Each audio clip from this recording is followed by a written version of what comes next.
So mga kaiksena, ito na naman. At ito na naman, itong putang inang si Alan Peter Cayetano, talagang sumasagad ang pagka chismosa at pagka marites. Ha?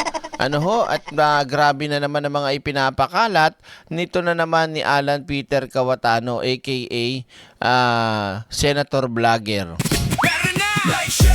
Oo. At syempre, mga kaiksena, pumalag syempre. Hindi papayag si Attorney Claire na basta-basta ka na lang mag-fake news at manira sa Pangulo, sa Palasyo o sa gobyerno.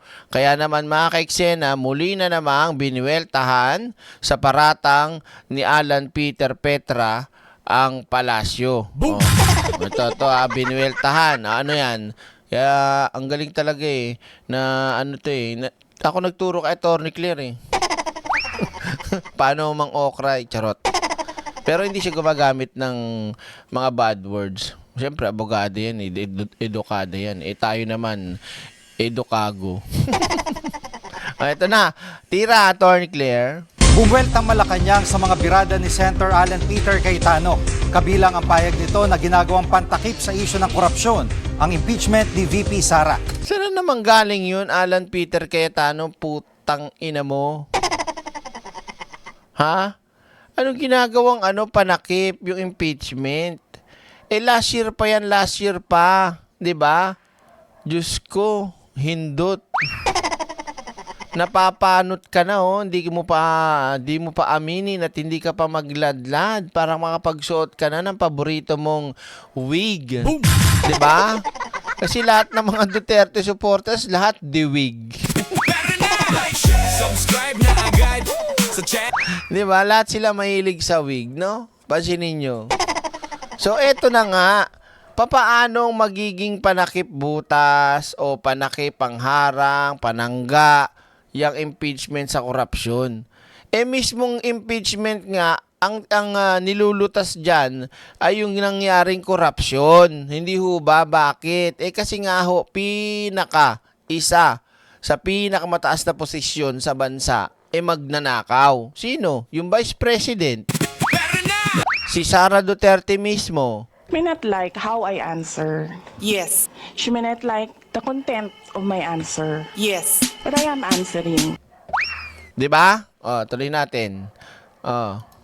Live mula sa TV5 Media Center, nangungun sa balita si News 5 Palace Correspondent Maricela Lili. Maricel, ang tugon ng palasyo sa mga payag ni Senator Cayetano. Alam mo, Gigi, simple lang ang tanong ni Palace Press Officer Claire Castro. Sino bang nagsabi kay dating Senate President Alan Peter Cayetano na ang tinututukan ng pansin ngayon ng administrasyon ay ang impeachment trial lamang ni Vice President Sara Duterte? Yan ang mali at sobrang katarantaduhang sinabi ni Alan Peter Cayetano. Nako, alam nyo ba mga kaiksena, hindi na nga ako maganda o gaga kung anong igagawin ko at uunahin kong ipapakita sa inyong mga ginagawang trabaho ni Pangulong Bongbong Marcos. Kanina meron na naman pinasinayaan, kahapon ang damit ginagawa ng Pangulo para sa bansa. Tapos sasabihin nitong putang inang si Alan Peter Cayetano, inuuna daw ng presidente yung impeachment. And take note, ako nga medyo naisas kay Pangulong Bongbong Marcos kasi ayaw niya, 'di ba, na ma-impeach si Sara Duterte, ayaw niya ng impeachment kasi nga gusto ni Pangulong Bongbong Marcos magtrabaho lang. Kaya itong si Alan Peter Cayetano, tang-inumin mo, barbero. 'Di ba? Sabi ni Yusek Claire Castro, kapag nga daw nagkakaroon ng pagpupulong itong si Pangulong Bongbong Marcos kasama yung kanyang mga gabinete, minsan hindi daw napapag-usapan itong tungkol sa impeachment. Total, mahilig naman daw mag-Facebook Live itong si Senador Cayetano. Ang suggestion itong si Yusek Castro, di mas maigi gamitin na rin niya yung social media para matingnan kung ano-ano nga ba yung mga hakbang na ginagawa ngayon ng gobyerno para mapanagot kung sino man ang dapat managot dito sa issue ng korupsyon. Pakinggan natin ang sinabi ni Yusek Claire Castro. Torny, banata mo. So saan po kaya hinuhugot ng dating Senate President? Aray ko. Subscribe na agad sa channel. Huwag mo nang ipaalala, Attorney Claire. Mamaya magiinom na naman ng pale pilsen yan si Cayetano. Tsaka San Miglite, 'di ba? Kasi ano sabihin ba naman dating speaker. Aray ko. Dati sana kung halimbawa napalitan ka nung maayos na botohan, kaso napalitan dahil sa katarantaduhan at katangahan at pagiging inutil bilang Senate President.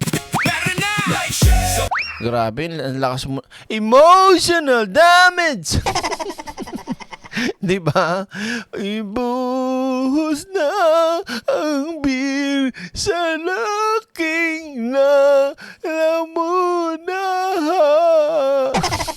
Magwawalwal na naman si Cayetano nito, tapos sabay magpe-Facebook.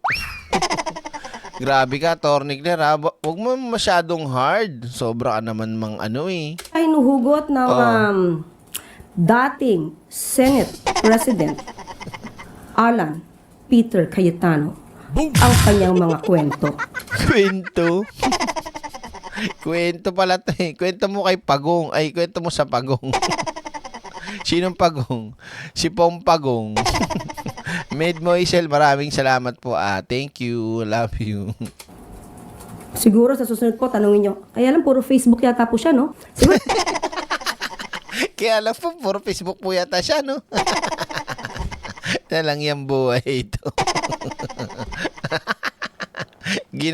Ginawa ng hanap buhay ni Alan Peter Cayetano ang mag-Facebook live. Aray ko. Boom! siguro pagka nagkaroon ng pagkakataon, tanungin siya, saan niya kinukuha yung mga kwento niya? Kinukuha niya yung kwento niya. Alam mo ba kung saan, Atty. Claire? Di syempre, doon din sa mga fake news niyang mga alagad. At Maricel, sinabi rin ni Senator Cayetano na sunod-sunuran si Kiko Aquino D. sa palasyo na magsampay ito ng reklamo laban sa kanya. Ano nga sagot dyan ng Malacanang? Tingnan mo mga kaiksena, pati yung ibang tao, idinidikit ni Cayetano na kasalanan ng presidente. Putang inang mag-isip yan. Diba? Yung Aquino D, tingin mo, anti-Marcos nga yun eh. Diba? Bakit susunod yun sa... Ba't uutusan? Ba't susunod yun? Ang tanga talaga, no? Jiggy, ang sabi dyan ni Palace Press. Ayan o. Sa tingin nyo ba yan, mauutusan yan? Kumukontra nga yan sa administrasyon. Kontra yan eh. Diba? Anti-Marcos, Aquino nga yan eh. Diyos ko naman, ang tanga nyo naman talaga, Cayetano. Officer Claire Castro, malinaw naman daw na hindi maka-BBM etong si Kiko Aquino D. Madalas nga daw binabatikos pa nito ang administrasyon. And malamang nga daw kaya sinampahan ng grupo nito ng kaso etong si Senator Alan Peter Cayetano dahil isa nga siyang Aquino. Pakinggan natin yung naging pahayag ni Yuse Claire Castro. Mapapanggit natin si Mr. Kiko D. Aquino ay hindi po siya maka-PBBM. Isa po siyang madalas mag-criticize sa gobyerno. Kaya muli, ang sinasabi ni Senator Alan Cayetano ay puro pang iintriga. Bading kasi. Alam nyo naman, ganoon talaga yung mga bading. Mahilig mga intriga yan eh. Parang ako. Pero ang iniintriga ko, iba. Alin? Secret. Walang basihan, walang pinanghuhugutan. At Maricel, sa ibang usapin, ano ang aksyon ng Malacanang sa nangyaring pamamaril sa Tacloban? Jiggy, una sa lahat, Ito si Pangulong Bongbong Marcos, no. May nilabas kasi siya na na pahayag, pero tingnan natin kung kasamang video o lang, literal na pahayag lang. ang sinasabi ng Malacanang, heartbroken daw etong si Pangulong Bongbong Marcos nang mabalitaan yung insidente na nangyari sa isang paaralan dyan sa Tacloban, lalo na't 2 menor de edad yung nasangkot doon sa barilan at mga inosenteng bata rin daw yung mga naging biktima. Malinaw daw ang direktiba ni Pangulong Bongbong Marcos sa mga concerned agencies. Alamin ang punot dulo nitong nangyaring insidente ng barilan. Bukod daw doon sa anggulo na baka nga naapektuhan heavily ng mga violence doon sa mga online gaming app na kinahuhumalingan nitong mga na-involve na mga kabataan. Dapat daw alamin din kung ano-ano yung mga hakbang na pwedeng magawa para hindi na nga raw ito maulit. Ang sinasabi ni Pangulong Bongbong Marcos o ng Malacanang ay bukas sila doon sa muling pag-aaral kung dapat nga bang amyendahan itong Juvenile Justice and Welfare Act at ibaba yung edad ng pwedeng maharap sa criminal liability. Pero inulat ni Jose Castro kanina na nakadepende pa rin ito doon sa versyon ng mga mambabatas na ibibigay kay Pangulong Bongbong Marcos kung katanggap-tanggap nga ba yung magiging versyon ng pag-amyenda dito sa nasabing batas. Ang malinaw daw na hindi katanggap-tanggap ay itong nangyayaring karahasan involving yung ating mga menor de edad. Pakinggan natin ang sinabi ni Jose Claire Castro. Noong nabalitaan nga po ng Pangulo ang nangyari sa Tacloban, ay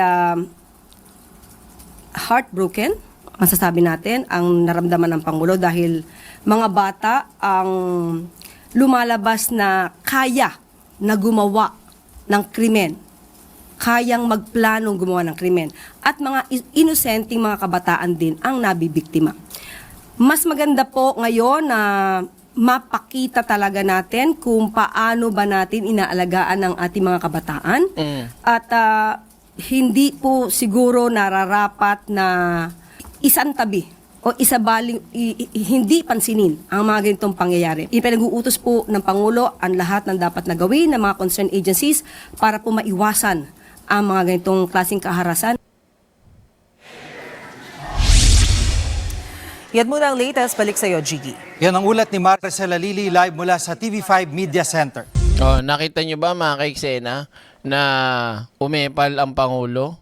'Di ba? Hindi ibig sabihin porket hindi pumunta yung Pangulo sa mga pamilya ng biktima o sa lamay, wala hong simpatya o wala hong pakialam ang Pangulo. Malabo po yan.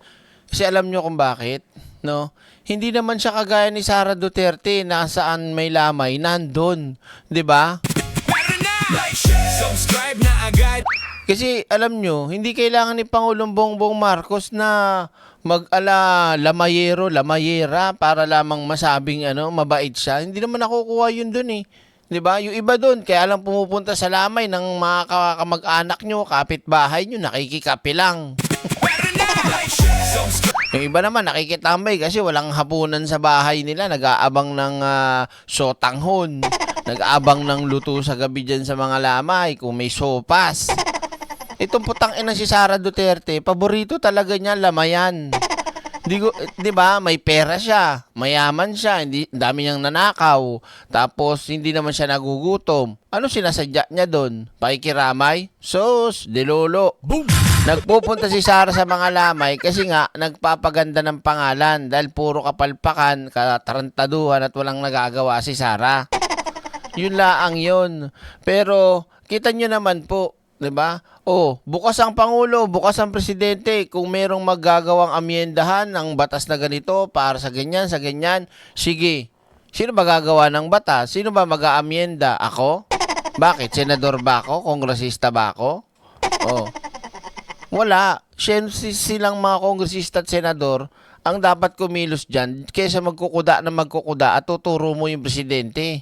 Matarantado. 'Di ba? Oh. So, bago tayo lumipat, mga kaiksena, ulitin ko sa mga hindi pa naglalike dyan, mag-like na kayo. Okay, let's go. Next. Like, share.